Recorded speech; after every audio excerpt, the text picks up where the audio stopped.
Friends, आज की video के अंदर हम डिस्कस करेंगे Nippon India small cap mutual fund की।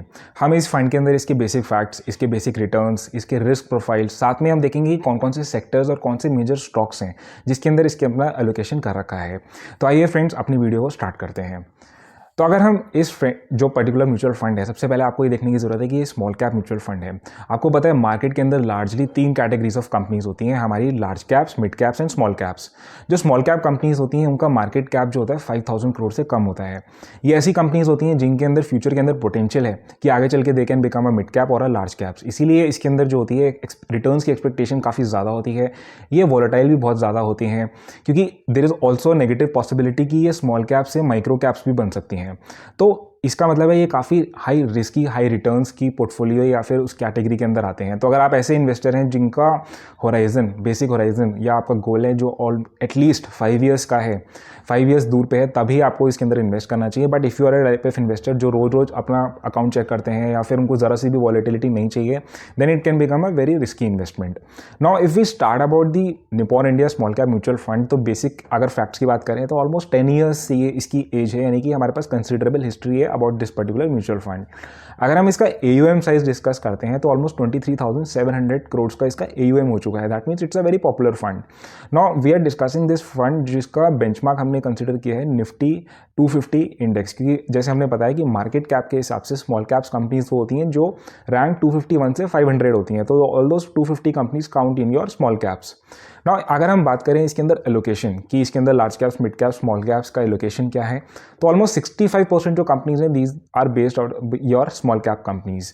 जो इसकी मिड कैप कंपनीज हैं ऑलमोस्ट 19% जो इसका मिड कैप्स हैं और आपका लार्ज कैप्स ऑलमोस्ट 11%। तो हम देख सकते हैं कि ऑलमोस्ट आपका 30% आपका जो है large caps and mid caps है। दैट मीन्स कि इट्स अ वेल डाइवर्सिफाइड कि आपका मिड कैप, स्मॉल कैप्स का कंसिडरेबल इसके अंदर एलोकेशन है, बट ऑब्वियसली इसका मेजॉरिटी जो है वो स्मॉल कैप्स है।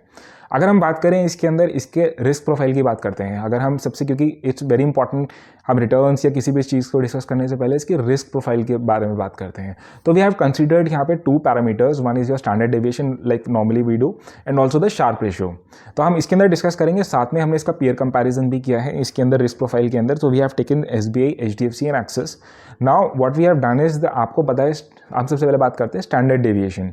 स्टैंडर्ड डेविएशन आपको पता है कि जितना फंड का कम होगा वो फंड उतना बेटर कंसीडर किया जाता है, क्योंकि हम इसके अंदर डेविएशन को कंसीडर कर रहे हैं, यानी कि आपका जो फंड है वो अपने बेंचमार्क से कितना डेविएट कर रहा है, यानी कि डेविएशन जितनी कम होगी फंड उतना अच्छा। तो अगर हम इस पॉइंट से देखें तो हमारा निपॉन इंडिया जो है दैट इज गेटिंग 17%, जो कि मार्जिनली आपका हाई है from your SBI and also from your axis. Now if you talk about your Sharpe ratio, Sharpe ratio होता है आपका रिटर्न्स बाय रिस्क, यानी कि फंड कितना रिटर्न्स दे रहा है रिस्क लेके, यानी कि शार्प रेशियो ज़्यादा, that means higher returns, low risk. Now if you talk about this way, तो आपके चारों ही फंड जो है ऑलमोस्ट सिमिलर आपके शार्प रेशियो हैं। तो दैट मीन्स अगर हम ओवरऑल आपके रिस्क प्रोफाइल से बात करें तो निपॉन इंडिया जो है कंसिडरेबल आपको पॉजिटिव, आपको जो एक ओपिनियन दे रहा है या फिर आपको कंक्लूजन दे रहा है कि यू हैव कि आपका जो रिस्क प्रोफाइल है वो कहीं ना कहीं चेकड है, that is in order. Now if you talk about कि कितना स्टॉक्स हैं, क्योंकि आपको ये देखना है कि आपका जो म्यूचुअल फंड है आपको पता है वो एक कंसिडरेबल बास्केट ऑफ स्टॉक से बनता है।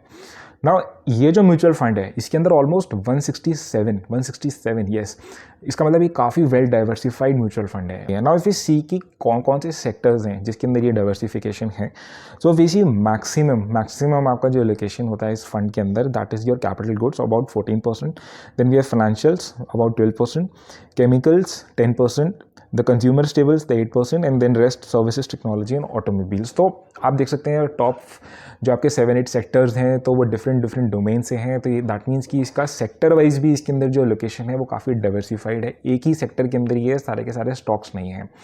तो और अगर हम टॉप कंपनीज की बात करते हैं एग्जिस्टिंग पोर्टफोलियो के अंदर आपकी कौन सी मैक्सिमम लोकेशन है, ट्यूब इन्वेस्टमेंट फाइनेंशियल होल्डिंग हमारी जो टॉप होल्डिंग है इस म्यूचुअल फंड की, ऑलमोस्ट आपको 3.5 यानी कि 3.5% पोर्टफोलियो मिल रही है, जो कि बहुत ही डिफरेंस है, क्योंकि काफ़ी सारे म्यूचुअल फंड के अंदर जो टॉप कंपनी होती है लार्जली 10 to 15% तक भी एलोकेशन होती है। अगर आप देखेंगे next company which is your large cap based large company HDFC bank which is requiring just under 2%, and the same goes with other companies, bank of Baroda, KPIT engineering, Balrampur चीनी, NIIT। अगर आप देखेंगे कि इसका एलोकेशन कितना है तो किसी का भी 2% से ज़्यादा नहीं है। तो that was I was talking the same point कि ये काफ़ी वेल डाइवर्सिफाइड है, यानी कि ये फंड ऐसा है कि आपका जो मार्केट है उसमें इसके अंदर जो आपका ज़्यादा वॉलेटिलिटी इतनी ज़्यादा एक्सपेक्ट नहीं मैं करता हूँ, क्योंकि डाइवर्सिफिकेशन जितनी ज़्यादा होगी that means gonna go similar to जितना आपका एक तरीके से बोल सकते हैं इंडेक्स जैसे चलता है। नाउ अगर हम इसके अंदर देखते हैं कि ये जो फंड है इसने लास्ट ईयर में जो डिफरेंट क्वार्टर्स थे उसके अंदर एलोकेशन कैसे चेंज किया था, तो we have take consider June, September, December and January. Now if we talk about the different sectors, तो आप देख सकते हैं कि ऑलमोस्ट सिमिलर रहा है। योर डाइवर्सिफाइड केमिकल्स जो है आपका टॉप सेक्टर रहा है in all your different quarters. Next is your IT services and industrial machinery, they have become acquired the top 2 या फिर टॉप 3 पोजीशंस हैं हमारे डिफरेंट सेक्टर्स के अंदर। सो नाउ हम इसका देख सकते हैं दैट मीन्स कि ये इससे हमें कहीं ना कहीं ये कंक्लूजन मिलता है कि दिस पर्टिकुलर फंड इतना डायनेमिक नहीं है। दैट मीन्स कि mutual fund manager is not changing the sectors also that frequently, वो एग्जिस्ट करता है, they stay put and then see कि वो पर्टिकुलर म्यूचुअल फंड या जो सेक्टर है how it is performing in that fund, right. Now if it go directly to what we have done is we have considered the we have compared with different funds, हमने यहाँ पे returns compare किए हैं, क्योंकि लेकिन उसके पहले आपको डिस्क्लेमर आपको बताना ज़रूरी है कि जो फंड्स की जो पास्ट परफॉर्मेंस होती है वो आपके जो फ्यूचर की परफॉर्मेंस की, यानी कि पास्ट के रिटर्न्स आपके फ्यूचर की परफॉर्मेंस को डिटरमाइन नहीं करते, just give you some indicative point, that's it. हम इसको बिल्कुल भी ये नहीं इस पॉइंट से कंसिडर होकर हमें किसी भी फंड को सिलेक्ट नहीं करना है। अगर हम स्टिल कंपेयर करें यहाँ पे we have taken your SBI, HDFC and Axis small cap funds. अगर हम यहाँ पे सिर्फ 1 ईयर का रिटर्न्स देखते हैं तो we have the HDFC small cap which is marginally beating your Nippon India has done good more than 11%। 3 years का अगर हम CAGR देखते हैं so we are getting the maximum in your Nippon India almost 31%, and life time CAGR के अंदर देखते हैं तो almost it par with your SBI। तो कहीं ना कहीं रिटर्न्स पॉइंट से अगर हम देखते हैं तो this particular mutual fund is scoring well at least from the point two point returns point perspective.